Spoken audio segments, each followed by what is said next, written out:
So imagine this scenario with me. Imagine someone going after a swatting victim after 2+ years of harassment, saying, hey, all of that ordeal that you went through, that's absolutely fake. Imagine trying to pull gotchas during that too, to the point that you say, ooh, look, here's proof that you didn't get swatted at your P.O. box, because you live at the post office. Imagine impotently raging on the internet for 3 weeks, demanding proof, and then getting it in the form here that actually showcases everything, only to say, yeah, that's not good enough. We already knew that happened, but there's got to be more to tear apart. See, that's what we're going to talk about today. People that are dogpiling a swatting victim to the point that the police have even told them to back off, and they say, yeah, I just need a little bit more of my hate fix. Says something, doesn't it? So hey there. Now before we begin, this is our second comic, another case for the littlest umbrella. Link is in the description. This is the way that we maintain sponsor-free living. We are beholden to no one. We go out, we challenge the mainstream and all of the crazies that want to go out and destroy you because of it, and we make a good product. If you want to hear more on that, it's at the end of the video, and thank you for backing it. So the guy we're talking about today, one Peter Samedi, created these terrible thought crimes back in 2018. Number 1, he thanked the wrong consumers utilizing this hashtag Move the Needle. You can see him say thank you. This is literally what he did. He was professional and said thank you. People decided they would try to destroy him because he wouldn't denounce those consumers. And he has a social media code of conduct that says you have to promote your titles and you can't use block bots, blind blocking, or blockchains. Basically, you have to individually block consumers. You cannot block them en masse. An entire industry decides to call this guy an ist, a phobe, an N to the A to the Z to the I. And you know what inevitably happens? Someone decides to punch him with a swatting. Here's him talking about it here. I just had 2 guns pointed at me tonight because someone made a call to the police and gave them my address along with a falsified report. I'm shook up, but everything is okay now. I'm going to talk to the police tomorrow and see if I can find out more. I was going to go back and continue with another stream, but we're a bit of a mess over here. I'll be back on later when things have calmed down. I'm grateful that the police were thorough and quickly assessed the situation. It was the scariest thing I've ever been through, but their judgment in the situation is the reason I'm even alive right now and able to tweet this. Things could have gone so much worse. According to the police, an anonymous caller pretending to be me called up and said that I had stabbed my girlfriend and that I was suicidal. They gave the cops my name and address, the sergeant gave me his card, and I'll be giving them a call tomorrow. Now, the specific group of people that decide to harass him over, give me proof of your swatting. Yeah, you can see this happen 2 months ago here.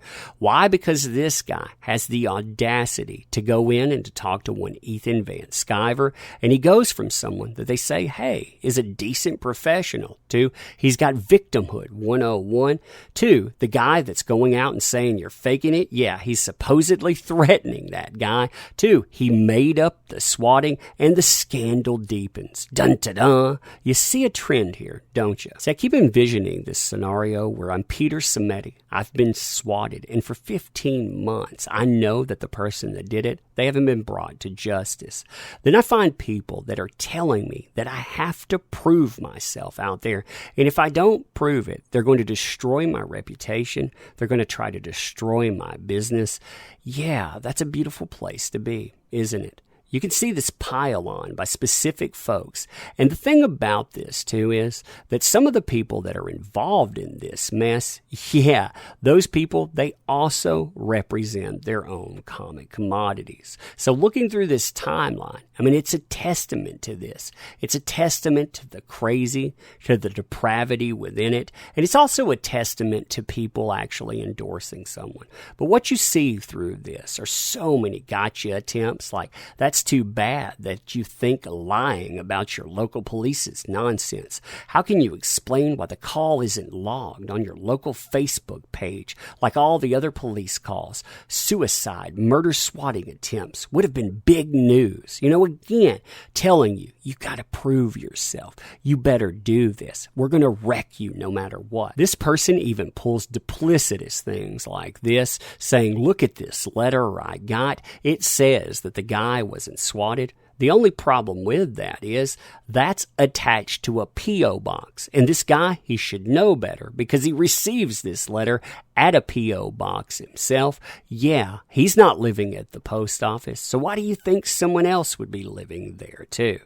Now, what's crazy too is if you keep following this forward, you find out that this guy was even told to back off by the police department. But he won't back off because, again, this isn't a quest for knowledge. This is some kind of vendetta. And that vendetta, it doesn't really even involve Peter Simeti. It involves someone else. But hey, Peter Simeti is in the crosshairs, therefore you gotta wreck him. The only problem with that is a slight hiccup called Peter Simeti is telling the truth. There was already a live stream out there that showcased that too, because he was swatted live. You couldn't see it, but you could hear it. But Peter Simeti goes further, putting together a video with that, plus part of the police report. And this, these are the police officer's own words. Once we were one doorway away from the caller's apartment, I drew my gun and picked up my speed. I entered the building first with Officer Blank behind me. I went to the door for apartment Blank and listened outside for a second. Hearing nothing, I knocked loudly on the door and announced, "Blank, police." I waited a minute, and with no answer, I knocked again, louder, and yelling loudly, "Blank, police," opened the door. After a minute, a male subject opened the door. I immediately ordered him to show his hands, which he did instantly. I asked him if he had called 911, and he answered that he had not. I asked where his girlfriend was, and he said that she was right there on the couch. I heard a female say from inside that the living room, "I'm right here." I stepped in and saw a female sitting on the couch who was fine with no visible injuries to her at all. At that point, I asked dispatch who the caller said their name was. She told me that they had stated that they were Peter Simeti. The male subject who had opened the door stated that his name was Peter Simeti. He went on to say that he had been doing a live stream online as he does every Tuesday night at 21:30 hours. He told me that he did not originally hear me knocking because he had his headphones on. He then heard me the second time and came to the door. At this time, I determined that the call had been a quote-unquote swatting. You notice that word there, call, and was fictitious. I apologized to Mr. Simeti for the way he had been addressed when we opened the door and explained everything that had happened leading up to this. He told us that he works in the comic book industry, and for the last couple of years he had been harassed and threatened due to the current beliefs and political affiliations with some members of the comic community. Now, there's 20 pages, like I said, of this, but there's too much private info in it. But still, this says it was a swatting. Cop had out their guns. They popped up at his house. This is proof, undeniable proof that it happened. Now, that was enough to get certain people to back off, and I have to say that I'm beyond disgusted with them, too. I mean, they tried to weaponize media sources, people who did not care about this to begin with. But for other people out there, it's not enough to get them to back off. You see this answer here at the bottom. This doesn't really verify anything. We already knew he had the police at his house. If that's the case, if these people always knew that the police were actually at his house, then Peter Simeti, he needs to lawyer up.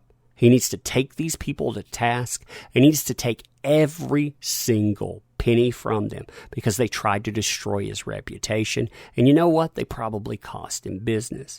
I mean, you see when this stuff starts out, they say that he faked a swatting attempt for attention. As it continues forward here, you have till morning to just post a police report of the crime, show a broken door when they knew there was no broken door, even make the video public, or I'm calling the police department myself. I will provide them with the videos of you tarnishing their reputation, THERE. You can see this just continue on, too. Hey, Peter Samedi, 8:15 a.m. on the East Coast. I'm calling the police and finding out the truth very soon. The fact that you won't post a report kind of tells me that you don't want people to know the truth about what actually happened.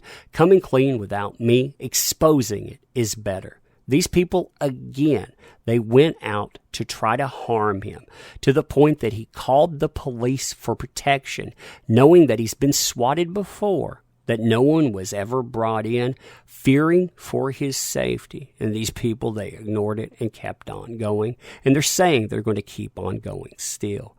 Yeah, like I said, lawsuit here. But anyway, you tell me what you see in this, because for me, I see nothing except a harassment campaign hell-bent on making someone pay because they talked to the wrong person online. Fun times, huh? Fun times. So like I said at the beginning of this is our second comic, another case for the littlest umbrella. This is 40 pages of all ages, Lovecrafty and goodness, where my daughter's avatar, Little Umbrella Girl, and the detective that accompanies her face off against an ancient threat in the all-new adventure. This here, it allows us to be sponsor-free and beholden to no one, take on a mainstream that can't stand us being out here to challenge crazies at every turn and make a good comic. I hope you can check that out. Hope you back us in that. And thank you for being here. Thank you for showing up. You make these endeavors possible. And that, yeah, I can't thank you enough. Thank you, and we'll see you next time.